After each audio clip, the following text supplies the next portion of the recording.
সেদিন প্রচণ্ড গরমে ভর দুপুরবেলায় গোলু গোলুকে নিয়ে আমি চলে যাই। প্রচণ্ড রোদ আর চলে এসেছি আমরা মাদারসাদ। হাই, আমি তুলি। আর আজকের ব্লগটা বুঝতেই পারছো, পুরোটাই খাওয়া দাওয়া নিয়ে হবে। 1.5 বছর ধরে কৃষ্ণনগরে ট্রেনিং করছি, আর এত মাদারসাটের সম্বন্ধে শুনেছি, তো না গেলে কি হয়। তো সেদিন আমরা ডিসাইড করে ফেলেছি যে আজকেই যেতে হবে। আর গিয়ে দেখলাম একটা দারুণ জিনিস, রোবট। হ্যাঁ, এটাই আমাদের মেন অ্যাট্রাকশন ছিল, যে রোবট নাকি এখানে খাবার সার্ভ করে। তো গিয়ে দেখছি হ্যাঁ, উনি ঘুরে বেড়াচ্ছেন। আর সব থেকে যেটা ভালো লেগেছে, এখানকার খাওয়া দাওয়া ডেফিনেটলি খুবই ভালো। তো আমাদের রিয়াকশানটা একবার শোনো। এইবারই আসে গল্পের আসল টুইস্ট। অ্যাকচুয়ালি আমরা প্রচুর ব্লগ দেখে গেছিলাম, আর শিবাজিদারও একটা ব্লগ দেখেছিলাম যেখানে অনেক ভালো ভালো আইটেম দেখেছিল।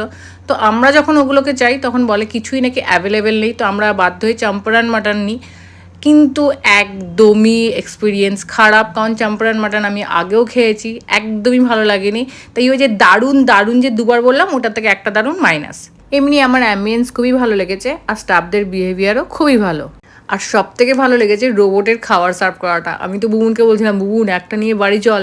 ওর তো নামও দিয়ে দিয়েছি আমরা, রবু। যা বুন যা, ওকে ধর, ওকে চেপে ধর। তো এইভাবেই দিনটা আমাদের খুবই ভালো কাটলো। আর বাড়িতেও অনেক কিছু নিয়ে এসেছিলাম, যেমন দই বড়া, ডাবের পায়েস, আম দই। তো তোমাদের যদি ভালো লাগে ব্লগটা, তো অবশ্যই কিন্তু লাইক করে দিও। Thank you.